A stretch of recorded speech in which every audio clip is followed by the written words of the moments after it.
अस्सलाम वालेकुम। वालेकुम सलाम। ਵਿਆਹ ਕਦੋਂ ਕਰਨਾ? फिलहाल तो कोई इरादा नहीं है। ਮਤਲਬ ਵਿਆਹ ਨਹੀਂ ਹੋਇਆ ਤੁਹਾਡਾ? नहीं। ਮੈਂ ਤਾਂ ਐਵੇਂ ਤੁੱਕਾ ਲਾ ਰਹੀ ਹੈ ਕਿਸੇ ਕੇ ਵਿਆਹ ਕਦੋਂ ਕਰਨਾ, ਉਹਨੇ ਕਹਤਾ ਮੇਰਾ ਵਿਆਹ ਹੀ ਨਹੀਂ ਹੋਇਆ। देख लो हाँ भाई। जी ਅੱਛਾ ਮੈਨੂੰ ਕੋਈ ਗਾਣਾ ਸੁਣਾ ਦਿਓ। हाँ जी सुना देना वा। ਹਾਂਜੀ ਸੁਣਾ ਦੇ, ਸੁਣਾ ਦਿਓ। तो चलिए शुरू करते हैं। चिट्टा चोला सीधे दर्जी नहीं बुलेंदा ढोले दी मर्जी। चिट्टा चोला सीधे दर्जी नहीं बुलेंदा ढोले दी मर्जी।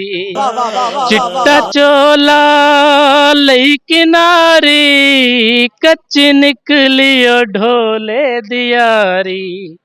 चिट्टा चोला लई किनारी कच्ची निकली ओ ढोले दियारी। चिट्टा चोला सीधे दर्जी नहीं बुलेंदा ढोले दी मर्जी। ਵਾਹ ਵਾਹ ਵਾਹ ਵਾਹ ਵਾਹ ਵਾਹ। ਚਿੱਟਾ ਚੋਲਾ ਤੁਸੀਂ ਗਾਣਾ ਜਿਹੜਾ ਗਾਇਆ ਹੈਗਾ ਆਪਣੇ ਨੂੰ ਵੇਖ ਕੇ ਗਾਇਆ? हाँ जी अच्छा ਤੇ ਮੈਨੂੰ ਐ ਦੱਸੋ ਕਦੀ ਜ਼ਿੰਦਗੀ 'ਚ ਮੁਹੱਬਤ ਹੋਈ ਹੈ? नहीं ਝੂਠ ਮਾਰਿਆ।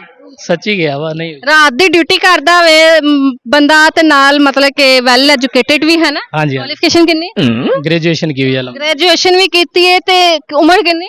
उम्र 25 साल। ਝੂਠ ਮਾਰਦਾ ਹੈ ਤੇ कुछ भी ਤੁਹਾਨੂੰ ਇਹ ਤਾਂ ਝੂਠ ਹੈ ਗਿਆ ਮਤਲਬ ਕਿ 28 ਕੁ ਸਾਲ 27 29 28 29 ਸਾਲ 30 37 ਲਾ ਲਓ ਤੁਸੀਂ ਗੈਸ ਕਰੋ ਕਿੰਨੀ ਹੈ? ਤੇ ਗੈਸਟ ਹੀ ਕੀਤਾ ਮੈਂ 30 ਚਲ ਠੀਕ ਹੈ। ਤੇ ਬੰਦੇ ਨੇ ਮਤਲਬ ਕਿ ਕਦੀ ਮੁਹੱਬਤ ਨਾ ਕੀਤੀ ਏਦਾਂ ਹੋ ਨਹੀਂ ਸਕਦਾ। नहीं हुई। शाबाश बेटा। मैंने देख के लगता वा मैंने पापा तो क्या सोच है रे तेरी, मानना पड़ेगा। ਆਸ਼ਿਕ ਤੇ ਹੈਗਾ ਇਹ ਗਾਣੇ ਸ਼ਾਨੇ ਸੁਣਾਉਂਦਾ ਗਾਣੇ ਦੀ ਆਵਾਜ਼ ਜਦੋਂ ਬੂਹੇ 'ਚ ਹੱਥ ਆਇਆ ਵੇ ਉਦਾਂ ਨਹੀਂ ਹੁੰਦੀ ਹੈਗੀ। नहीं वैसे भी सही है वैसे ही ठीक है।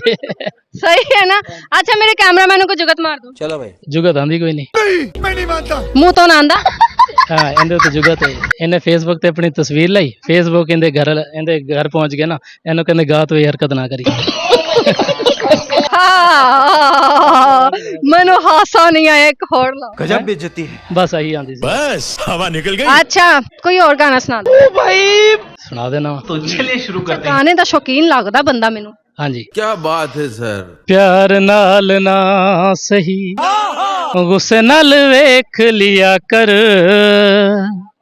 बीमारां नू शफा मिल जांदी ए प्यार नाल ना सही। ये कैमरामैन दी नजर पैदा दीदार चन्ना साडी मजबूरी है रोज तैनू तकना बड़ा ही जरूरी है। तेरा दीदार चन्ना साडी मजबूरी है रोज तैनू तकना बड़ा ही जरूरी है।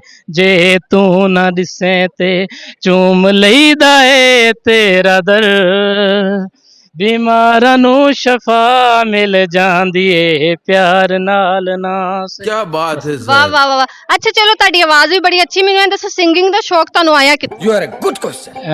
स्कूल लेवल तक। अच्छा ਸਕੂਲ ਲੈਵਲ। हाँ जी समझ रहे हो। ਕਿਹਨੂੰ ਦੇਖ ਕੇ ਆਇਆ? ਕਿਹਨੂੰ ਤੁਸੀਂ ਲਾਈਕ ਕਰਦੇ ਹੋ ਫੋਲੋ ਕਿਹਨੂੰ ਕਰਦੇ ਹੋ? अताउल्लाह नो। ਅਤਾਉल्लाह ਨੂੰ। हाँ जी ਮੇਰੇ ਖਿਆਲ ਉਹ ਮਰ ਨਹੀਂ ਗਿਆ। नहीं जिंदा है। ਆ ਨਾਜ਼ਰੀਨ ਗਰਮੀ ਬਹੁਤ ਹੋਈ ਪਈ ਹੈਗੀ ਮੇਰੇ ਪ੍ਰੋਡਿਊਸਰ ਸਾਹਿਬ ਬੈਠੇ ਉਹ ਕੀ ਕਹਿੰਦਾ ਜ਼ਾਲਮ ਇਨਸਾਨ ਹੈ ਪੱਖਾ ਵੀ ਨਹੀਂ ਲਾ ਕੇ ਦਿੱਤਾ ਮੈਨੂੰ ਨਾ ਪਾਣੀ ਪਿਆਇਆ ਹੈਗਾ ਪਾਣੀ ਤੇ ਪਿਆ ਦੋ। कोई नहीं अच्छा। असल चेहरा वापस आ जाएगा। ये बात ਹੁਣ है। ਵਾਪਸ ਆ ਜਾਏਗਾ? असल चेहरा तो ਅਸਲ ਚਿਹਰਾ ਨਹੀਂ ਵੇਖ ਸਕਦੇ ਤੁਸੀਂ। ਮੈਂ ਤੁਹਾਡੇ ਕੋਲੋਂ ਪੁੱਛਿਆ ਤੁਸੀਂ ਵੀਡੀਓ ਵਿੱਚ ਬੋਲੀ ਜਾ ਰਹੇ ਹੋ। ਇਹ ਤੁਸੀਂ ਕੱਟਿਆ ਨਾ ਜੇ ਤੇ ਫਿਰ ਦੱਸਾਂਗੀ ਕੀ ਕਰਦੇ ਹੋ? जॉब करदा ਕਾਦੀ? Medical billing. अच्छा ਮੈਡੀਕਲ ਚ? हाँ जी ਅੱਛਾ ਮਤਲਬ ਕਿ ਜਿਹੜੇ ਸਹੀ ਹੁੰਦੇ ਨੇ ਉਹਨਾਂ ਨੂੰ ਬਿਮਾਰ ਕਰਦੇ ਹੋ? नहीं नहीं हमारा होता है इंश्योरेंस को क्लेम बिल करना। ਅੱਛਾ ਇੰਸ਼ੋਰੈਂਸ ਦਾ ਕਰਦੇ ਹੋ? हाँ जी ਤੇ ਇੱਥੇ ਕੀ ਕਰਦੇ ਪਏ ਹੋ? जो भी करदा हूं ब्रेक हुई है। ਹੈ ਇਸ ਟਾਈਮ ਤੇ ਜੋ हाँ 15 मिनट ब्रेक हुई। ਕੋਈ ਕਾਲ ਸੈਂਟਰ ਹੈ? नहीं नहीं मेडिकल बिलिंग रात डाई कॉल सेंटर टाइप ही है। हाँ जी ਕਾਲ ਸੈਂਟਰ ਦੀ ਟਾਈਪ ਹੈ? ਹਾਂਜੀ। ਅੱਛਾ ਇੱਥੇ ਵੀ ਆਫਿਸ ਹੈਗਾ हाँ जी ਲਿਬਰਟੀ ਵਿੱਚ? हाँ लिबर्टी ਤੁਹਾਨੂੰ ਛੱਡਿਆ ਕਿੰਨੇ ਇੱਥੇ? आप ही आए हैं। ਕਹਿੰਦਾ ਆਪ ਹੀ ਆਏਗੇ। ਮੈਨੂੰ ਇਹ ਦੱਸੋ ਕਿ ਕੀ ਨਾਮ ਕਿੰਨਾ ਕੁ ਕਮਾ ਲੈਂਦੇ ਹੋ ਮਹੀਨੇ ਦਾ? अल्हम्दुलिल्लाह 1 लाख कमा लेता हूँ। 1 ਲੱਖ ਬਸ? ਬਸ हाँ जी बहुत है। ਚਲੋ ਜੀ ਨਿਕਲੋ ਅੱਲਾ ਹਾਫਿਜ਼।